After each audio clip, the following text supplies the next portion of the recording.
Thank you very much. Are you guys ready? Yes. Thank you, members of the press. We are here in Kasipul. The DIG Administration Police Service, Mr. Gilbert Masengeli. We have our regional police commander leading the regional security team in this region, and the county security team led by the county commissioner. As you are aware, tomorrow we are having by-elections across the country. One of such constituency is Kasipul, where we are. We came here to assess the security preparedness. We have had a good meeting with our regional and county security team. Our desire is to make sure that as much as possible we protect the citizens of this country as per the requirements of the Constitution, so that they can exercise their constitutional rights to vote in a peaceful environment, to vote for the leaders they like to vote with, to make the expression in the ballot without any fear or intimidation. Kenyans will know that we lost the member of parliament of this constituency in a tragic event that is still being handled in the courts by a legal process. We also know that in the run-up to these elections, which is going to happen tomorrow, we have witnessed cases of violence between campaign teams and competitors. And we also know that I was here just a few months ago on the issues of security, and we know that this region has continued to witness the challenges that are related with goods. There is a rising phenomenon where it's not just this region, but all over the country. We have a by-elections in Nairobi, we have it here, we have in Bere, we have in Western, in Kakamega, and also in Bungoma. And there is a rising behavior where aspirants are utilizing the services of goons to intimidate their opponents. I must say this, that we want to restore the confidence of the people of Kenya in the electoral process by making sure that these by-elections are peaceful and that they are being managed by the National Police Service, not by goons. I see many as aspirants and their supporters across the country saying that, and I saw even a leader of one of the political parties saying we'll be out there to protect our vote. There is no responsibility given to any civilian to protect any vote. All civilians, all voters, all Kenyans have a right to vote. Provision of security is the preserve of the National Police Service. And I must warn everyone, all those people who are preparing to bring goons to polling stations and tallying centers, I warn you that you will face the full force of the law. The National Police Service is prepared to arrest all goons, all criminals, all persons who are intending to disrupt peaceful elections in our country. I must assure the people of Kenya that from these by-elections and all the way to the next general elections, the people of Kenya must know that the National Police Service will impartially protect them to ensure that everybody can express their views. And therefore, I want to ask women, persons with disabilities, the old, who are fearing that they will not come to vote because they will be attacked by goons, that we have put in place proper security measures, and we have proper provision of police officers in every polling station and all the tallying centers to make sure that Kenyans go about their business safe. I want to also address these people who are going to Kisumu, to Nairobi, and to other counties to hire and recruit goons to come and disrupt elections here and other places, whether it is Siaya, Malava, and Mbere, or Kariobangi in Nairobi, or in Magarini. I want to tell them that don't try that. We are going to take very stern action against the financiers, the transporters, anybody who owns a probox or a motor vehicle or a matatu, or which is going to be hired to ferry goons. Apart from arresting the goons and arresting the planners and financiers, we will also arrest the transporters, because those are part of the enablers. So I warn all car owners, transportation companies, and persons who are facilitating the ferrying of goods that they need to stop forthwith, because we will take very stern action. In the last Maandamano, we had some people ferrying goons who burned police stations and burned people's houses, and we charged them for terror. And you need to consult them to see the consequences they faced. I still maintain my stand that anybody who is intending to commit violence with an intent of with the intention of intimidating voters not to come and vote and spreading fear, that person is not just a criminal, but is a potential terrorist. And therefore, we will take the highest legal action to make sure that we protect the voters and to protect the vote. And we mean it. We mean it. And I want to ask all the voters of Kenya, all the voters in this constituency, voters in different places where we have by-elections in wards and constituencies and counties, that please exercise your right peacefully. Once you vote, go home. There is no business that you are protecting any vote. We will not allow loitering around polling stations in the name of protecting votes or canvassing. Once you finish with your vote, go home, wait for the results. In any case, there is no value in going to loiter around a tallying center, because elections end in a polling station and the results are already known and they are protected. You don't have to carry them physically to the tallying center. It can be tallied anywhere and it can be announced anywhere.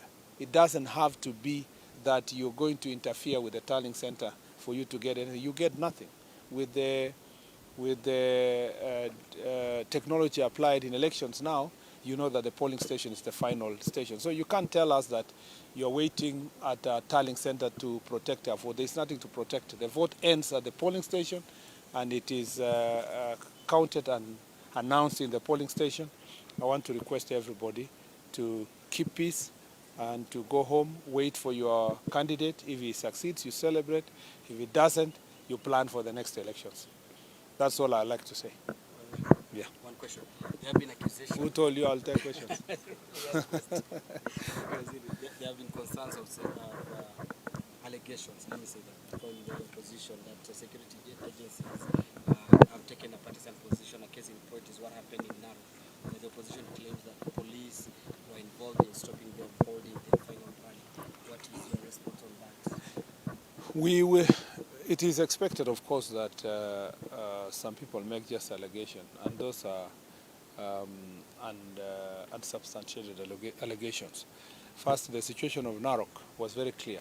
When we realized that there was going to be a clash between two groups, when the National Police Service realized as such, the security team advised that both camps should stop the violent rallies, because it was turning violent. So one partner wanted to continue anyway, yet the other agreed to follow the advice of the County Security Committee. So it was for the benefit and for the protection of the same people who were complaining and the Kenyans who wanted to turn up for the rallies peacefully. We were protecting them against the violent confrontation what was going to ensue, because of this very same issue that I've told you, that some people were mobilizing young people to engage in acts of violence so that then they can blame in the police service. At least we are happy that someone is blaming us at the comfort of his house, peacefully, no injuries, no death. It would have been a different story if we had allowed the situation to proceed and people die. People would have asked, where was the intelligence, where were the security, why did security take preventive action?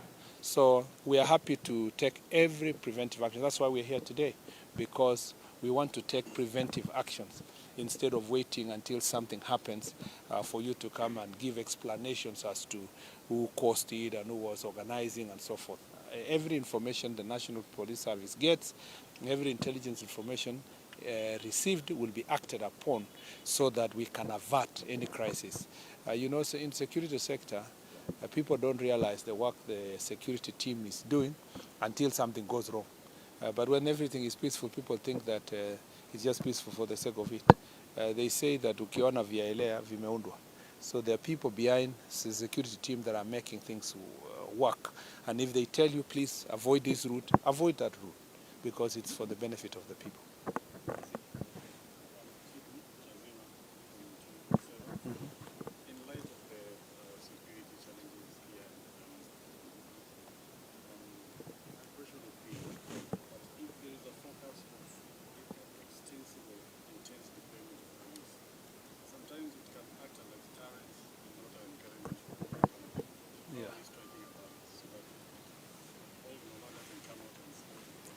And then they run away.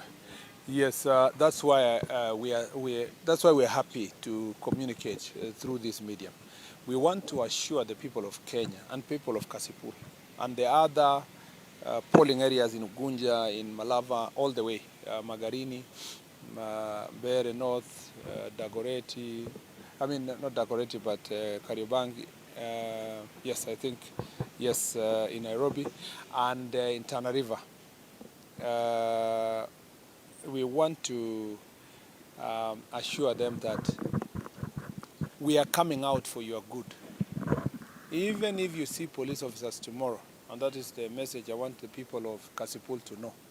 If we see areas where their police are patrolling, heavy police presence, police vehicles, it's because it's for your own good. It's better to see the police than to see the goons. So areas where we fear that there would be planned, some people will have planned violence, or where people are planning chaos, we would like to deploy as many police officers as possible. So we want to forewarn our people to appreciate that there might be cases where in some areas you will see heavy police presence. It is not there for against the people. It's for your own good, to guarantee your right to vote and to make sure that you have a peaceful environment for you to exercise your constitutional right. I will take the last two. I think the lady and yourself. Yes, sir. Yeah. So there was okay.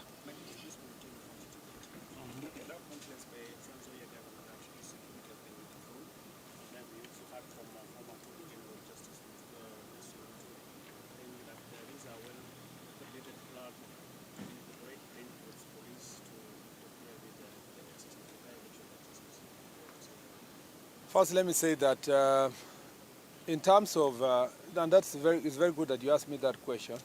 There have been cases where police officers attached to VIPs have misused their firearm, sometimes almost to their own detriment. You know, sometimes they can easily find themselves in the way of harm because of how they have used their firearm.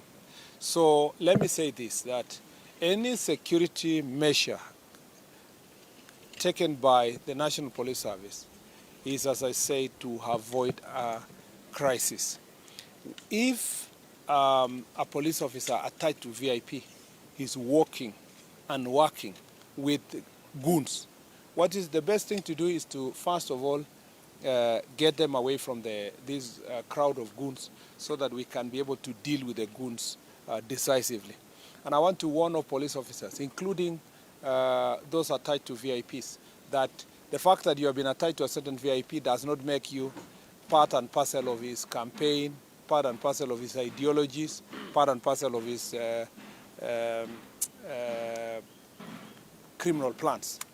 You need to know that at any one time you remain an officer of the National Police Service.